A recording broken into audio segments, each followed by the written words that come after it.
ሰላም ውድ የውጭ ባርስ ፕላስ የዩቲዩብ ቻናሌ ቤተሰቦች፣ ይህ ውጭ ባር ትሪቡን በየሳምንቱ ወደ እናንተ በአዳዲስ ስፖርታዊ ዜናዎች የሚቀርብ ሲሆን አዘጋጁም እኔው ውጭ ብሬ እንዲሁም ከቴክኒሻኔ ከራሴው ውጭ ብሬ ጋር በመሆን ወደ እናንተ የምናደርስ ይሆናል። አዳዲስ ቪዲዮዎች ወዲያውና በፍጥነት እንዲደርሷችሁ የደውል ምልክቱን በመጫን ሰብስክራይብ አድርጉ፣ ቤተሰብ ሁኑ እንላለን። አብራችሁን ቆዩ። ኩልሱሬ እንኳን ደህና መጣ፣ እንኳን ደህና ቆየኝ ዘላለም። ያው እንግዲህ ዛሬ በሰፊው በፕሮግራማችን የምናነሳው ስለተቀጣጠለው ዩናይትድ ነው። ስለተቀጣጣይ ፈንጁ ዩናይትዶች በካሪክ እጅ በጣም ይገርማል። በጣም የሚገርም ስኬት ላይ ነው ያሉት ዘላለም። ዩናይትዶች የአሞሪም ጠላት እንደሆኑ በሚገባ ያሳዩበትን ሁኔታ ነው የምንመለከተው። የካሪክ ጠላቶች ናቸው ዩናይትዶች። አረ የአሞሪም ጠላቶች ናቸው ዩናይትዶች። እናም አይተህ ከሆነ ራሱ ዩናይትድ ነው የተገዛ ተጫዋች የለም። ራሱ ዩናይትድ ነው ከፊት ለፊት መስመር አንስቶ እስከ ኋላ ድረስ ያለው። ራሱ ዶርጉ ነው፣ ራሱ አማድ ነው፣ ራሱ ምቡሞ ነው። እንግዲህ አሰልጣኝ ብቻ ነው የተቀየረው። ካሪክ ምንም ይዞ የመጣው እንደ ጋርዲዮላ ሲመጣ ይዞት የመጣው ተጫዋች የለም። የመጣው ከጥር በኋላ ነው። ይሄኔ የዝውውር መስኮት እንኳን ቢከፈት ዘላለም የሆነ ተጫዋች አስፈርሞ እንትና ሞልቶ እንትና ስለተጨመረ ስላል ማንም የለም። ፎርሜሽን ብቻ ነው የቀየረው። የስነ ልቦና አመለካከታቸውን ነው በሚገባ የሞላው።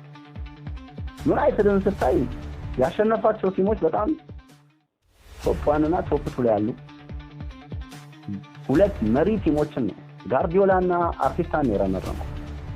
ይህ ዩናይትድ ማጥቂያውና መቆሚያው መች እንደሆነ ብዙዎችን በጉጉት እንዲጠብቁት አድርጓል።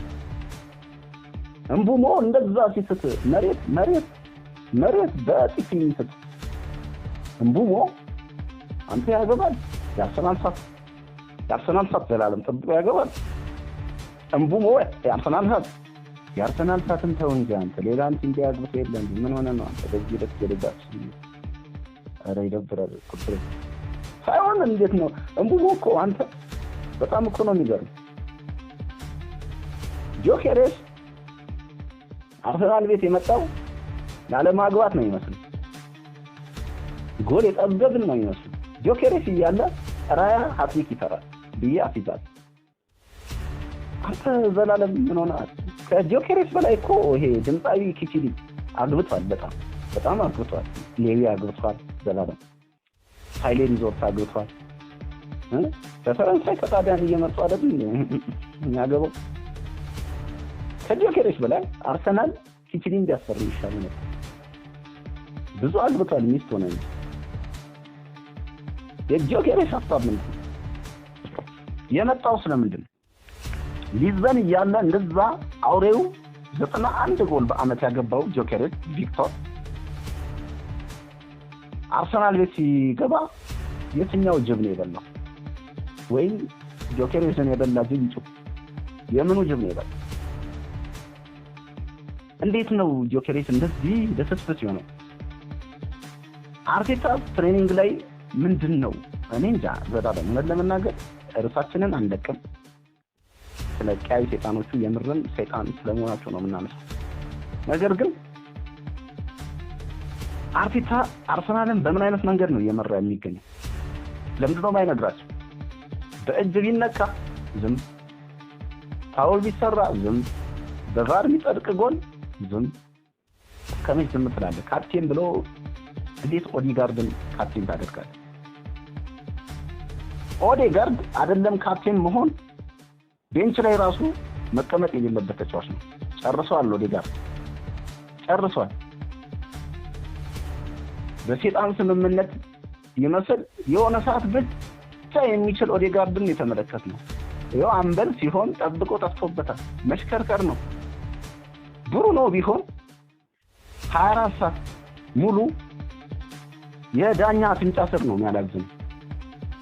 24 ሰዓት ሻይ ሁሉ የሚጠጣው ዳኛው አፍንጫ ስር ገብቶ ከዳኛ ውስጥ አይጠፋም። ግብ ጠባቂ ከመረብ ውስጥ ቢጠፋ ይሻለዋል ብሩኖ ከዳኛ ጎን ከሚጠፋ። በጣም ወድለታለሁ ይሄን ነገር። ለክለቡ ደሙን ይሰጣል፣ ዘላለም ደሙን ይሰጣል በሚገባ። የሆነ ያልጸደቀ የሚመስል ነገር ካለ እንዲቹስቶ በቫር እንዲታይ ጫና ሲያደርግ ትመለከታለህ። ብዙ ውጤቶችን አስቀይሯል። ኦዴጋርድን ስትመለከተው የተቃራኒ ቡድን ደጋፊ ነው የሚመስለው፣ ተጫዋች ሁሉ አይመስልም። ጥሎ ሲሄድ ካፕቴን ለመሆን ጭራሽ ብቁ አይደለም። በእኔና በስኮልስ ግምት ሁለታችን ካልን ነው በራል ጋትን ከስኮልስ ሰፈር እንደሆነ ይበልጠዋል። በአሁኑ ሰዓት በስኮልስ ላይ እንትን ብሩኖ ብዙ ውጤቶችን አስቀይሯል ተሟክቶ። በአርሰናል ቤት ለካፕቴንነት የሚመጥን ሁለት ተጫዋች አለ ብዬ ነው ማለት። ሁለት ተጫዋቾች እነማን ናቸው? ዘላለም እነማን ናቸው? ራስ አይደለም የጀመርከው ነገረኝ እንጂ ቴንኪው ዘላለም። ሁለቱ ተጫዋቾች ጋብሪኤል ማጋሌስ እና ዴክላን ራይስ ናቸው። ግርማ ሞገሳቸው፣ ፊት የማድረግ አቅማቸው፣ እነኚህን ሁሉ ነገሮች ስትመለከት እነኚህ ተጫዋቾች በሚገባ ለካፕቴንነት ይመጥናሉ። ኦዴጋርድ ግን በጭራሽ ማይሆን ተጫዋች። ወደ ቀያይ ሰይጣኖቹ ቤት ስንመጣ በጣም የድል ረሃብ ላይ ነው ያሉት። ሽንፈትን ረስተውታል። በተከታታይ ለ3 እና ለ4 ጨዋታ ታሪክ መጥቶ መንፈሱን ቀይሮታል። ካታሎኖቹ በአሁኑ ሰዓት ላይ በጭራሽ በሚባል ደረጃ ካታሎኖቹ ባርሳ ያው ናቸው። አሁን የዩናይትድን ጨዋታ ሰጥተው ዘላለም ከባርሳ በምን ይለያል? በምን ይለያል ዘላለም? መገመት እስኪከብድ ድረስ የአሁኑ ባርሳ ሳይሆን የበፊቱ ባርሳ ነው ወላሂ መስል። የምርም ቀያይ ሰይጣኖች አሁን ነው መባባ ያለባቸው። አሪፍ የፊት ለፊት መስመር አላቸው። ከአርሰናል በሚገባ የተሻለ የፊት ለፊትና የፊት ለፊት መስመር አላቸው። ምን ሁለት ይለያያል እንደዚህ ይልጣ። አሁን ዘላለም ግን የዩናይትድ በጣም ስራ አስገረመኝ። ዩናይትዶች ትልልቅ ቲሞችን ነው ያሸነፉት። እንዳልኩ ካሪክና አሞሪም መሀል ብቻ ነው ለውጥ ያለ።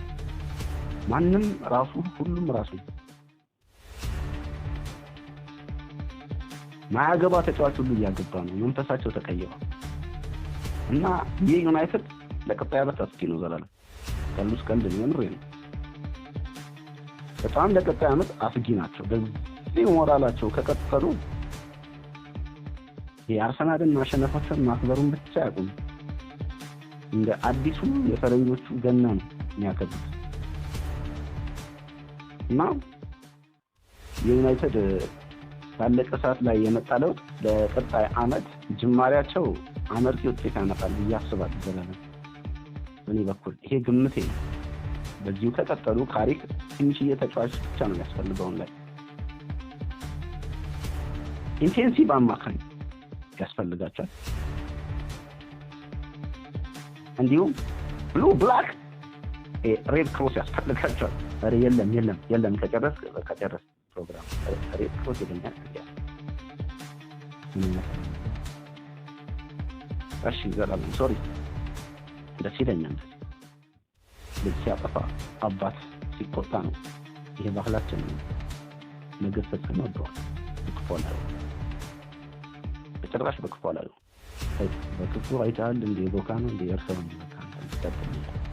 ብቻ የዩናይትድን ጅማሬ ስታይ የዩናይትድን የጨዋታ ፍጥነትና የጨዋታው ውበት ስታይ ዩናይትድ ለቀጣይ ዓመት አስጊ ነው። በአሞሪም ሰዓት ያለውና በካሪክ ሰዓት ያለው ዩናይትድ የጭራሽ ልዩነታቸው ካልሲና መነጽር ያለ የካልሲና መነጽር ያለ ልዩነት አላቸው። በአሞሪም ሰዓት ካልሲ ነበር ከታች የሚደረጉ ከውስጥ የሚደረጉ ማይታይ በጫማ የሚሸፈኑ። በካሪክ ሰዓት መነጽር ሆነዋል ከላይ የሚታዩ ውበት ያላቸው እና የዩናይትድ ይገባዋል ብዬ ነው። የባለፈውን ጨዋታ ማሸነፍ ይገባዋል፣ ሲቲንም ማሸነፍ ይገባዋል። ቀጣይ ዋንጫ ቢበላም ይገባዋል። ከዚህ በኋላ ረፈደ እንጂ አሁንም ቶፕ 4 ውስጥ የመጨረስ በእርግጠኝነት የመጨረስ እንትኑ አላቸው እድሉ አላቸው ብዬ ነው የማስበው። ዘላለም እኔ በበኩሌ ዩናይትድ የካሪክን ዩናይትድ በጣም ነው የወደድኩት። አማድ ግን አርሰናልን ያለውን እሱን የእናቱ ወድ ውስጥ ቢገባ እንኳን ዘላለም እናያለን የመልስ ጊዜ እኔ ያ አማድ ስታለቅስ ነው እንደ አንተ የደጋፊ መንፈስን ተታ የመድፈኞቹ ተታ በቃ አርሰናልን ምንድነው ከኛ ደጋፊ ነን ያያ ዘልደታ እንኳን አይደለም። ለማንኛውም ዘላለም ይሄንን ነው ሳላደንቅ አላልፍም። አማድ ግን ጠብቅ አይባል ጨረስኩ ይዘራል ጨረስኩ። እንግዲህ ውድ ተመልካቾቻችን ውጭ ባርስ ፕላስ ላይ ነበር ይህንን ፕሮግራም ስትከታተሉት የነበረው። የፕሮግራማችን ስፖንሰሮቻችንን ከዚህ በፊት ስለዘረዘርን አሁን ላይ እኛ መዘርዘር አንችልም። እናንተ ብቻ ከእናንተ የሚጠበቀውን 1 2 3 ነገር አድርጉ። 3ቱ የደውል ምልክቷን በመጫን ሰብስክራይብ ማድረግ ነው። አብራችሁን ቆዩ።